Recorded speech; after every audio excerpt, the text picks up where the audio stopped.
Hi, everyone, and welcome to the One Conscious Love Network. I'm here with Bliss Prema. Bliss, it's an awesome pleasure to have you here with me. Why don't you introduce yourself and tell everyone how is it that you shed your light into the world? Thank you so much, Melanie. It's truly an honor.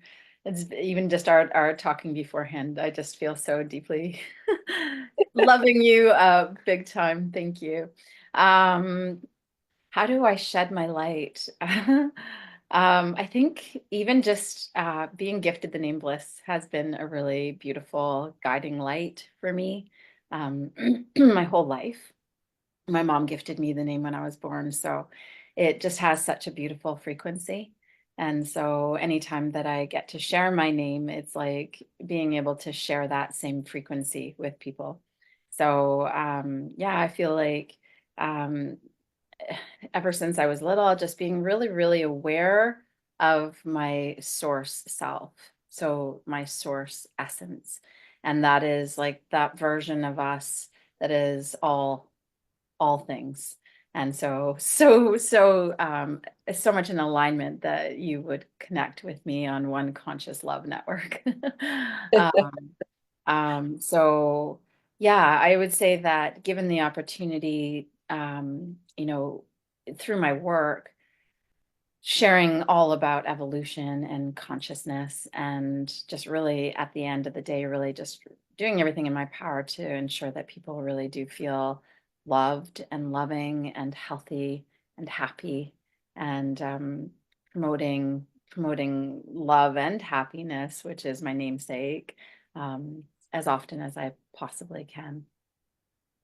That's so beautiful. Mm. I think that is exactly, yes, you've touched on it. It's exactly what you're meant to be, right? What you're meant to do from a very young age. So, what type of services do you offer for people? How do you share some of those gifts that you've been given? Well, and being given gifts, I think is exactly how to describe it. It back in 2012, I started getting signs and symbols to really release and let go of everything that I had become up until that point in time. And so I had had lots of notoriety and press and bookings for the Indian head massage. I was booked 3 months in advance and Mm. was on all sorts of radio and television and newspapers, and then got the message to let that go. And we had just bought a condo, and I got the message to let that go. And so by following all of those breadcrumbs, it became really clear that it was time to go to Hawaii and live on the beach. So at the Mhm. time I was married, and we had a 1.5 year old who's now 17, almost 17. And so we did it. We walked away from everything and went to Hawaii, and we were there for 3 months. And I was literally writing in my journal, I'm waiting for the lightning bolt to strike, and doing all this journaling, and didn't really nothing was really happening. And then we Uh-huh. came back to the west coast of Canada, and we were in a cottage on Main Island. And then the lightning bolt struck out of nowhere. I was on the bathroom floor, literally feeling like I was in shock. Mm. But then what happened was really supernatural, magical, profound. For the next 8 days, I got woken up at 2 a.m. and I would automatic write.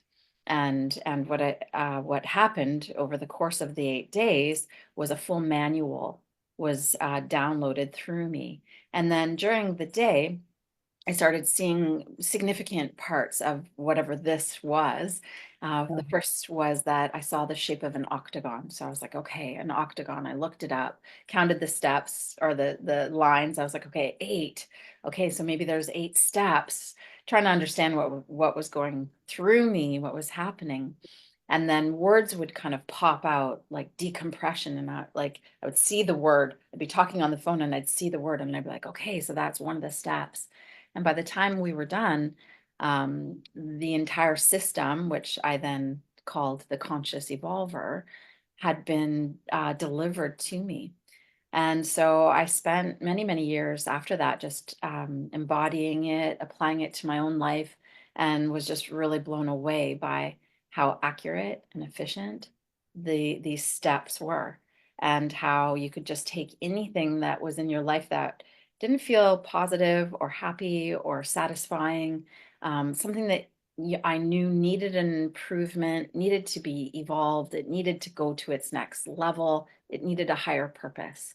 And just recognizing that not only did it work in real time, but when I looked back in my past and read my journals, that all those steps and stages were actually already happening through my life. I just didn't know it. And they Mm. always lead to the eighth level, which is higher purpose. So I started sharing it with my friends and asking them questions. And then the next thing I knew, I was actually like coaching them through the system. So that started back in 2012. And I have spent my time as a creator of programs.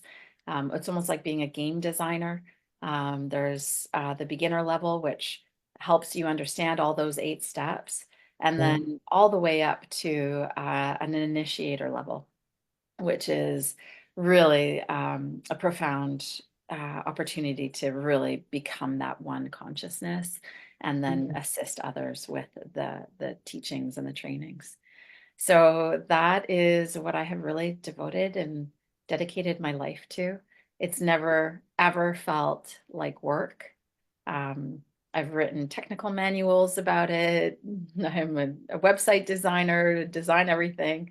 And yeah, it's actually been just a deep, deep honor to be the steward of this system and then to get to spend my days assisting others with their evolution, their happiness, and their healing.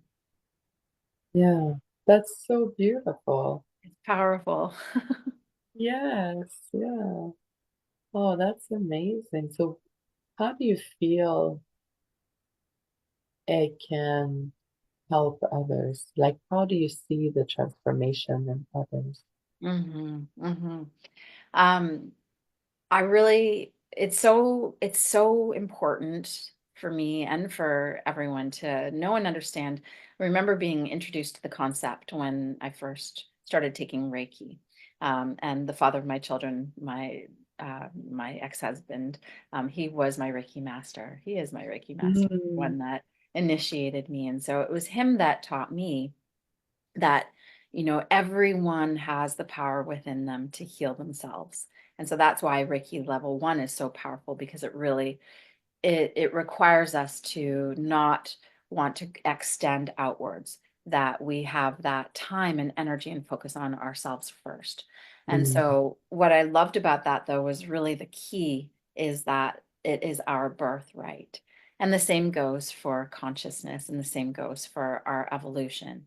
Like, be your own guru, right? Mm. We all have within us, all of us, the power to take any area of our life and evolve it, to explore it, to heal it, to listen to ourselves, and then be guided by ourselves, our own innate wisdom, to get to those next levels.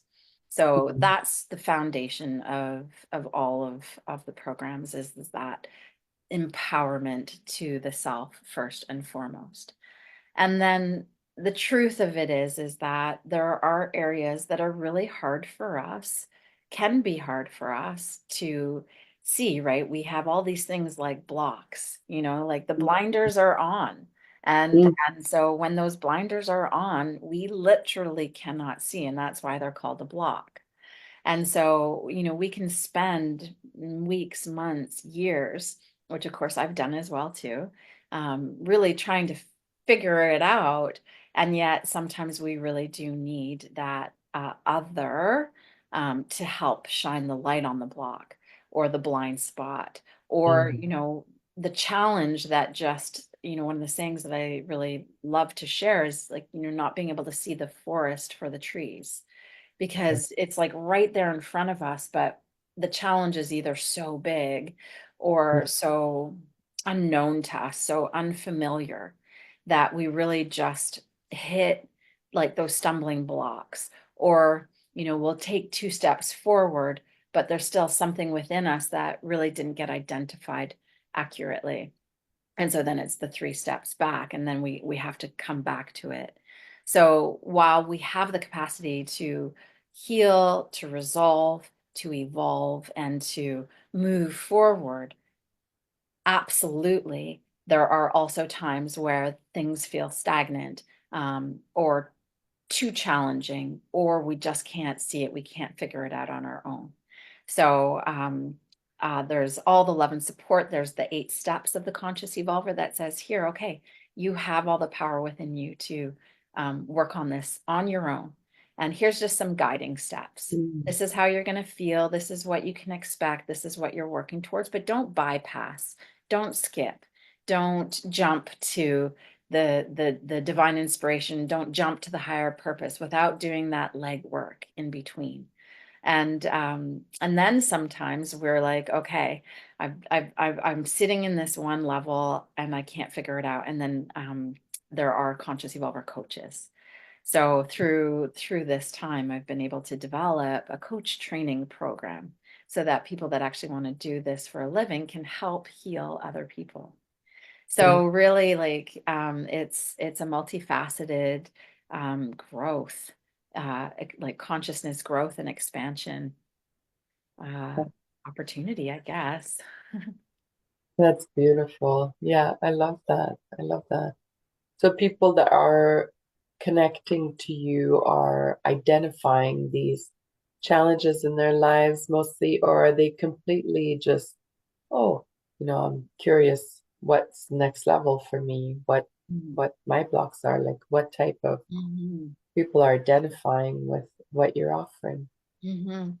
I think like, I mean, it's so broad, right? Like there are the people that are awake and awakening, right? And they're like, okay, I'm hungry. Like I've gone down all the rabbit holes and I know that there's more to life than what I see. They remember their source selves, and they're just like they have that seeker energy. They want more. And that's what's lovely about the conscious evolver is that it does have all the different levels. So wherever anybody's at, they can jump in and then just keep going. And then there's the people that are just absolutely struggling, right? And I mean, I remember being in this place in my 20s, right, where I just had that big deep void in me, and I had tried to fill it with shopping and sex or drugs or food, and it didn't seem to matter what external thing I found. I just couldn't get rid of that really like deep, um, like dark pain, you know, and I would stuff with all the things, tobacco, food, whatever it was, and I couldn't access it. So it's also for when we're at that level, when we really need to do the healing. And then what's great about it is that it's self-directed. These gifts that were given to humanity allow us to self-direct our own healing. And then if you need help, then there's help available as well too. So I'd say that it's like really everyone and anyone. Like the second level um, is a 3-month program where we literally like understand who we are as humans, and then we evolve it at a very accelerated rate into our cosmic self. So that one's a really fun one for those that are ready to like rocket ship to the next level. That's beautiful, certainly, for sure.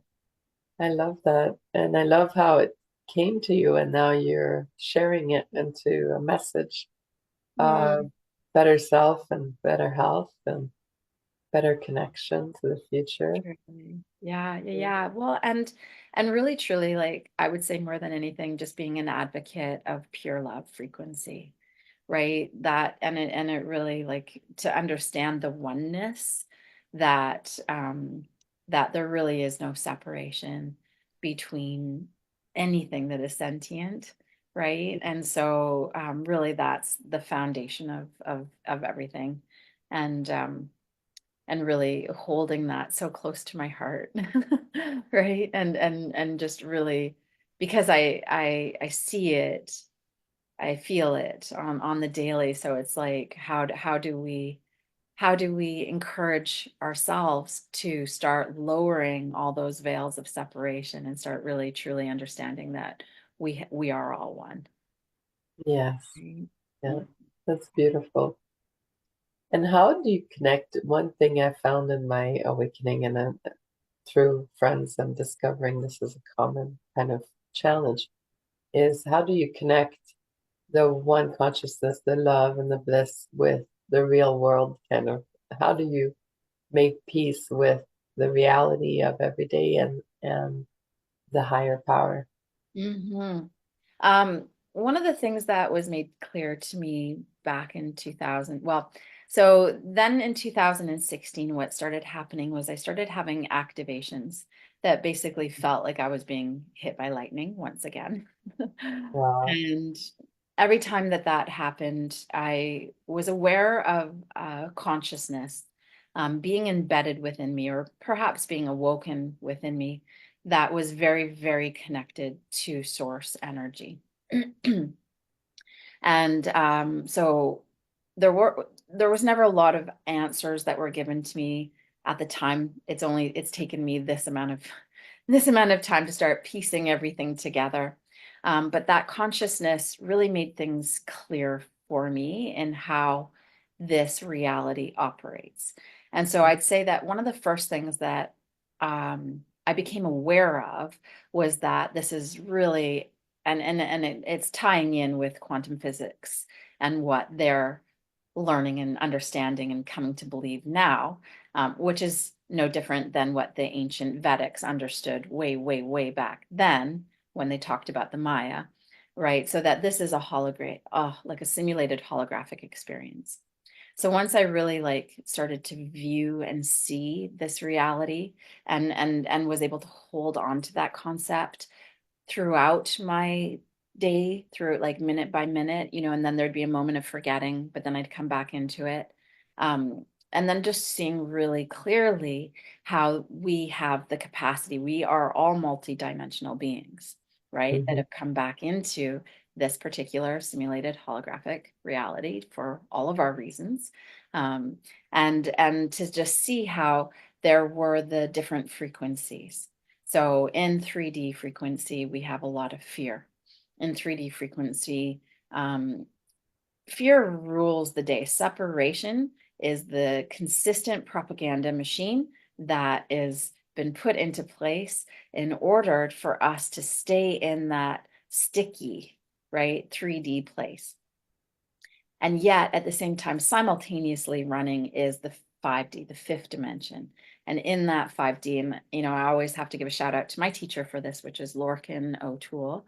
And the way that he describes it is how I described it. And it just makes it so digestible and memorable, right? So in 5D, that's when we're in our hearts.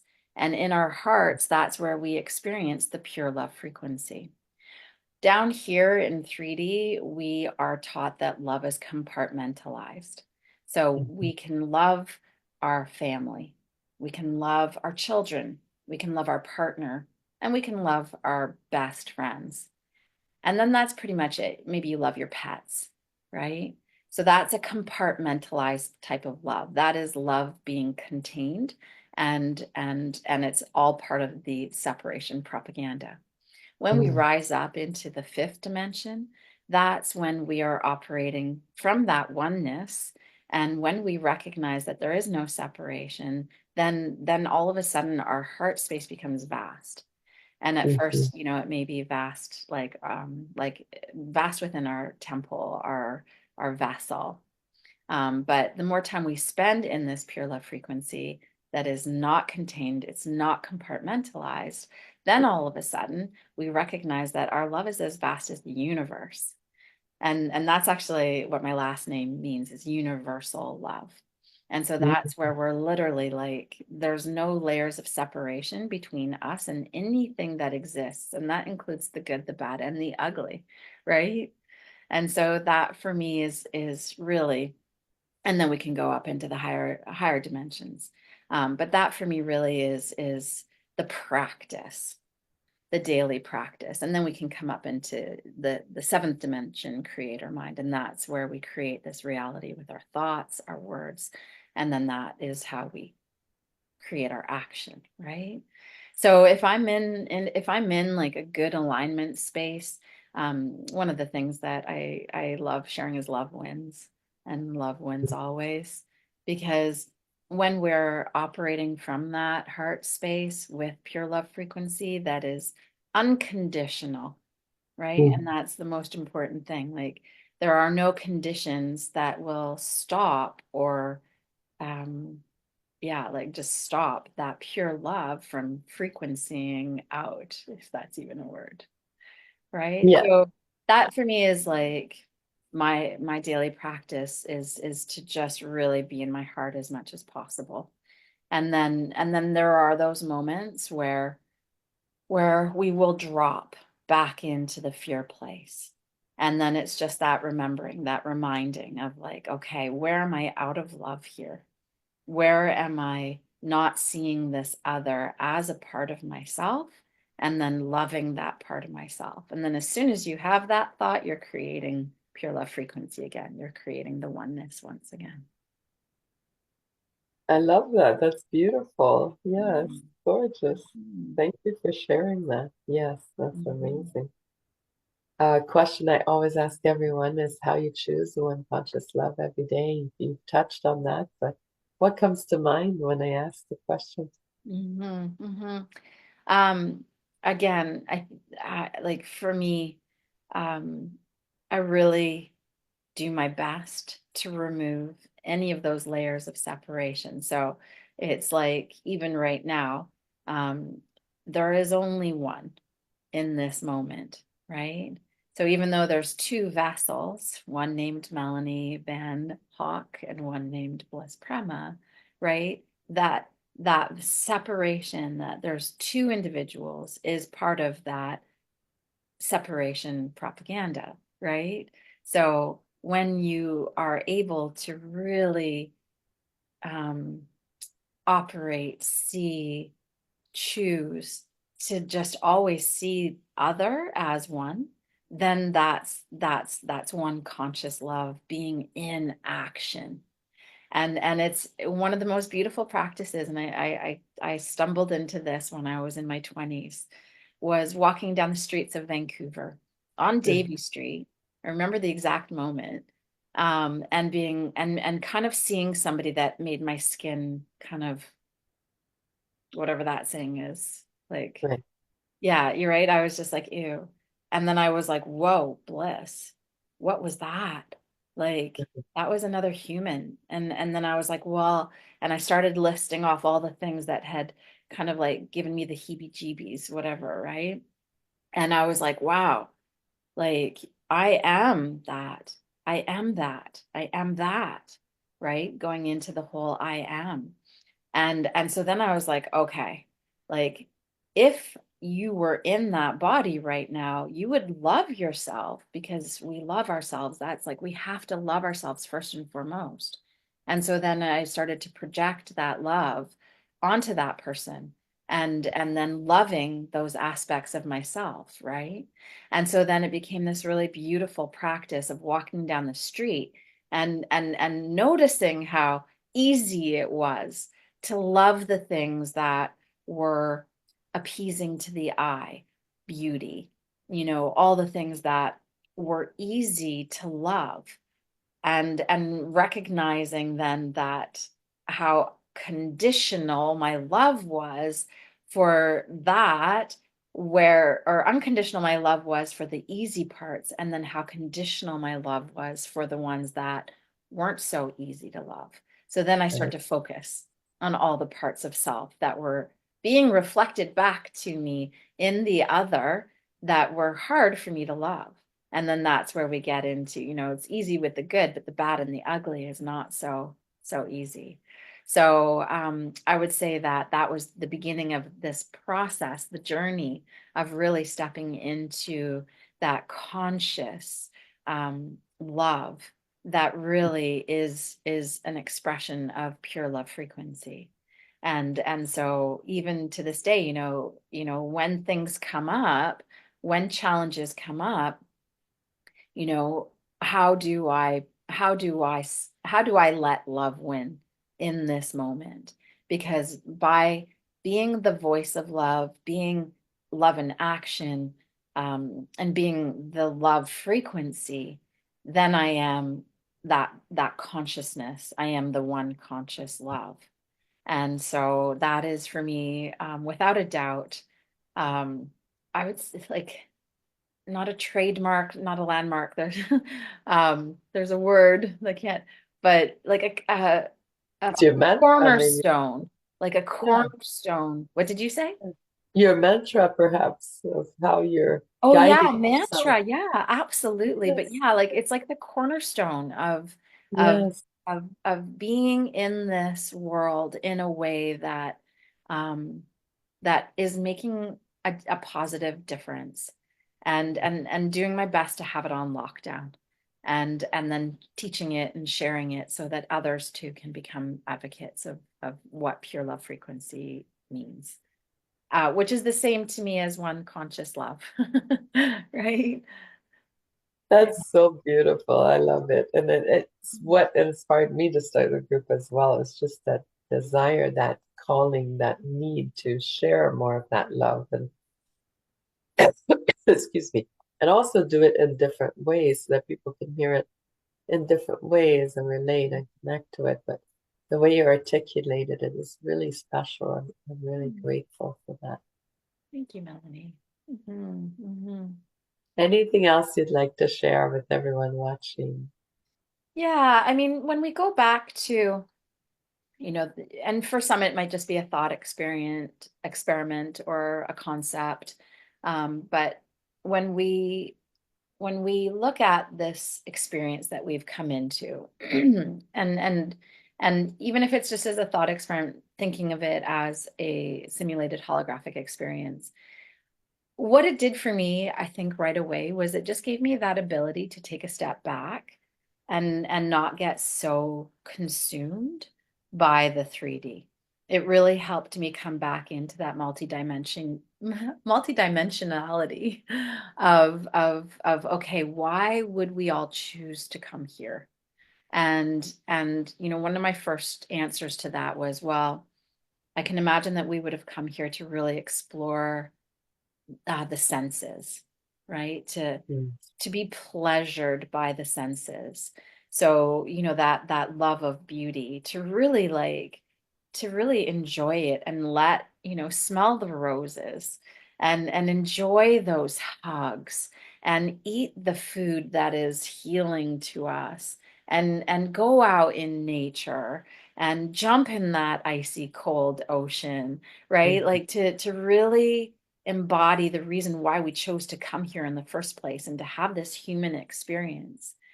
But then also too, to just know that this has been so well designed.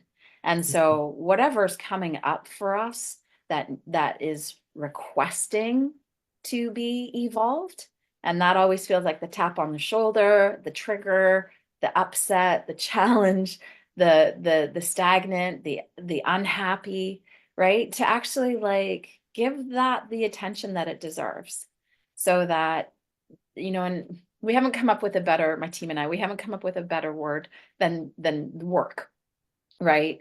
And we always do the quotes around work because it never feels like work. Like right. everyone, not everyone, so many people have such a deep fear of actually diving in to those Mm, spaces within that don't feel comfortable because mm, they're scared or fearful that things will change, right? And right. it is such a beautiful human response to doing the work. And so we love it. But yeah, I would just say that, just that reminder that that is also why we've come here, is to do the elevation, to do the evolving, and to not give up and to find the higher purposes. Because I truly know and believe that every single being that's here is a component. So we all are brought here with some beautiful masterpiece that's within us that will help and assist with the evolution, with creating the beautiful, beautiful reality that I know so many of us want to co-create. And so, yeah, not to be afraid to do the work, right? And not be afraid to do that deep dive into the internal landscape. Um, and that there is support from so many beautiful people to help if you need it. That's Yeah. beautiful for sure. One of my professors, Dr. Bruce Lipton, he always talks about, the one consciousness, the connection that we all are and that we all have become. And then why to go from the 5D to the 3D. He says, well, in the 5D, we don't know what chocolate tastes like. So that's a Mhm. reason right there. But you spoke to that, to experience the food and the water in our body and all of these things that is in our real world. And so it's what we focus on as well in that experience, right? That creates our reality and 100%. And for me, the 5D is a frequency. Right. hmm So the dimensions, I use them more as an analogy, right? So that we have like something that we can grasp. And right. yet, for me, they're actually a frequency. hmm So for me, there's very little fear in my reality. I don't watch the news. I don't read the newspapers. When I watch shows, if I start to feel that drop into that fear 3D place, I turn it off because I'm not interested in that. And so again, like for me, 5D is actually a choice that I make while I'm experiencing this reality because it just feels so much better. Right? And so then, my kids will argue, but that's not even a drop into 3D because that's just normal life, right? And then I Yeah, just bring them back to love again, right? yeah. So I think more than anything, 5D is a frequency. And it's that pure love frequency, and that's what keeps us in our heart space. And the drops come when we forget, and then we drop into the fear. But then we remember and we come back into love, and then we come back up and we're in 5D again. That's beautiful. I love it. Uh-huh.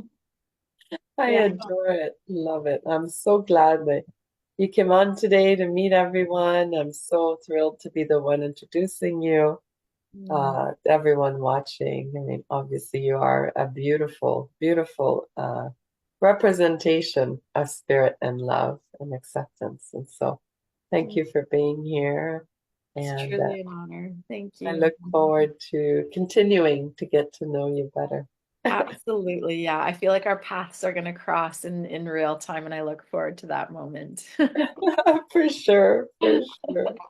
All right, Thank beautiful. you Thank so you. much, Bliss. Thank you, everyone, for watching. And we'll put all of your comments and links in the comments below. So please reach out to Bliss and make a new friend just like I did. Yeah, please do. Thank Thank you you so so much. much. Have Beautiful. a great day.